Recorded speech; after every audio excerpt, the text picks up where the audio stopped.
Assalamualaikum warahmatullahi wabarakatuh. Rekan-rekan guru dimanapun berada, berjumpa lagi dengan channel Denta Irawan SPD, channel yang aktif berbagi informasi khususnya tentang informasi pendidikan. Baiklah rekan-rekan, pada kesempatan kali ini kita akan membahas tentang juknis, masih tentang juknis seleksi P3K. Untuk JF Guru tahun 2022 ini kita akan fokus ke poin C, yaitu tentang kategori pelamar, dan poin D tentang persyaratan pelamar. Sebelumnya, untuk rekan-rekan yang belum klik subscribe, silahkan klik subscribe dan nyalakan tombol lonceng agar terus terhubung dengan informasi-informasi terbaru dari channel Denta Irawan SPD. Ya baik, selanjutnya kita langsung ke pembahasan untuk poin C, yaitu kategori pelamar. 1. Pelamar prioritas. Pemenuhan kebutuhan guru melalui pengadaan P3K untuk JF Guru tahun 2022 mendahulukan pelamar prioritas sebagai berikut. A. Pelamar prioritas 1. Pelamar prioritas 1 merupakan peserta yang telah mengikuti seleksi P3K JF Guru tahun 2021 dan telah memenuhi nilai ambang batas. Pemenuhan kebutuhan guru dari kategori pelamar prioritas 1 dilakukan berdasarkan urutan sebagai berikut. A. Pelamar prioritas 1. Nah, pelamar prioritas 1 ini merupakan peserta yang telah mengikuti seleksi P3K untuk JF Guru tahun 2021 dan telah memenuhi nilai ambang batas pemenuhan kebutuhan guru dari kategori pelamar prioritas 1 dilakukan berdasarkan urutan sebagai berikut. 1. THK 2 atau X tenaga honor kategori 2 yang memenuhi nilai ambang batas pada seleksi P3K untuk JF Guru tahun 2021. Artinya yang pertama akan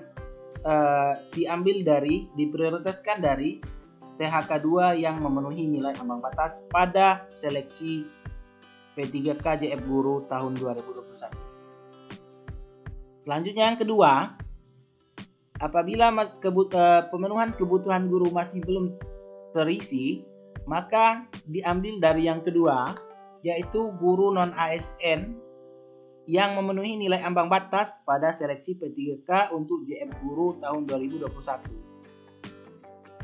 Lalu, yang ketiga, jika memang masih juga belum terisi, maka akan diambil dari yang ketiga, prioritas dari lulusan PPG yang memenuhi nilai ambang batas pada seleksi P3K untuk JF Guru tahun 2021. Yang keempat, baru dari guru swasta yang memenuhi nilai ambang batas pada seleksi P3K untuk JF Guru tahun 2021. Jadi intinya adalah pemenuhan kebutuhan guru dari kategori pelamar prioritas 1 ini adalah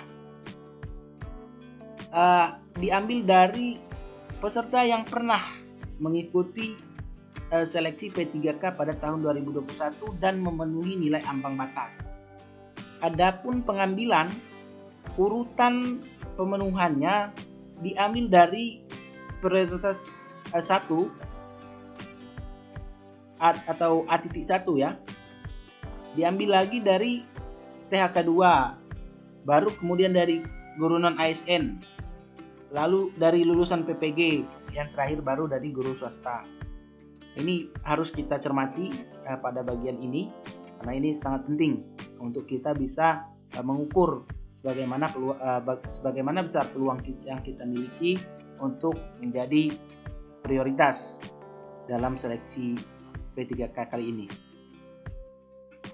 Lalu selanjutnya untuk prioritas 2. Prioritas 2 ini adalah pelamar prioritas 2 merupakan tenaga honor K2 yang tidak termasuk dalam THK 2 pada kategori pelamar prioritas 1. Jadi kalau di sini bisa dikatakan bahwa THK 2 yang di prioritas 1 ini adalah yang memenuhi nilai ambang batas. Namun THK 2 pada namun prioritas pada poin kedua ini adalah prioritas pada THK 2 meskipun mereka tidak lulus ambang batas. Artinya yang tidak ada dalam kategori pelamar prioritas 1. Nah, jadi yang didahulukan pada prioritas selanjutnya adalah THK 2 walaupun tidak memenuhi nilai ambang batas. Yang ketiga, pelamar prioritas 3 ini diambil dari pelamar prioritas 3 merupakan guru non-ASN yang tidak termasuk dalam guru non-ASN kategori pelamar prioritas 1.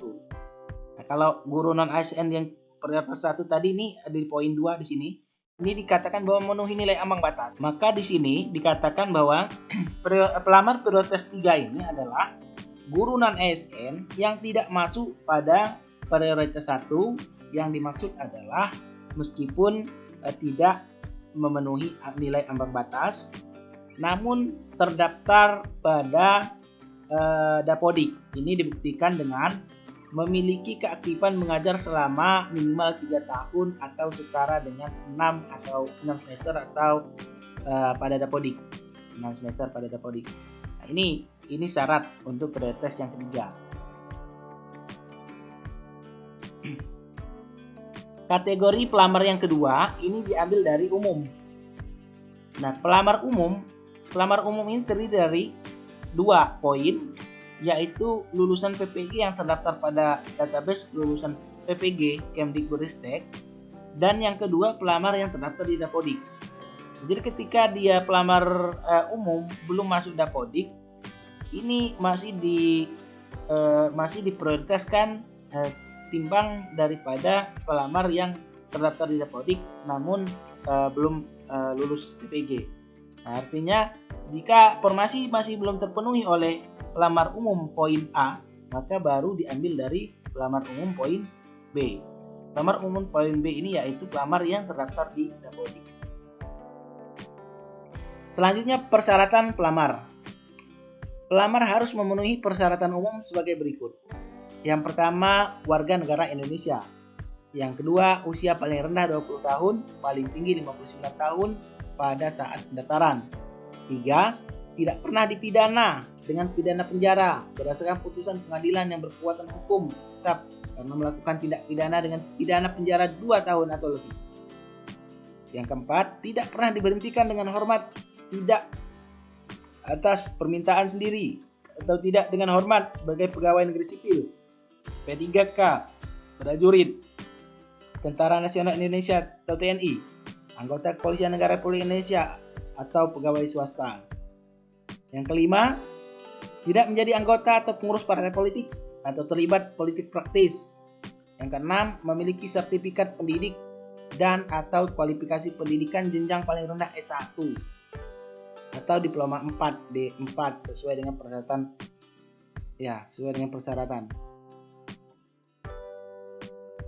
Yang ketujuh, sehat jasmani dan rohani sesuai dengan persyaratan jabatan yang dilamar. Yang kedelapan, surat keterangan berkelakuan baik. Dan yang kesembilan, bersedia ditempatkan di seluruh wilayah Indonesia. Selain harus memenuhi persyaratan umum, pelamar yang berasal dari pelamar penyandang disabilitas juga harus memenuhi persyaratan tambahan sebagai berikut. 1. Melampirkan surat keterangan dari dokter rumah sakit, pemerintah, puskesmas yang menerangkan jenis dan derajat kedisabilitasannya. Dan yang kedua, menyampaikan video singkat yang menunjukkan kegiatan sehari-hari pelamar dan dalam menjalankan tugas sebagai pendidik. Baiklah rekan-rekan, itu tadi informasi sedikit yang dapat kita sama-sama simak dari video ini tentang kategori pelamar pada poin C dan persyaratan pelamar pada poin D. Ini adalah bagian dari Juknis seleksi pengadaan P3K untuk JF Guru tahun 2022. Mudah-mudahan informasi ini bermanfaat dan dapat memberi pencerahan-pencerahan bagi kita semua. Selanjutnya kita akan membahas tentang bab 2, yaitu persiapan seleksi. Mungkin bisa rekan-rekan saksikan pada video saya selanjutnya. Baiklah rekan-rekan, saya Ri, assalamualaikum warahmatullahi wabarakatuh.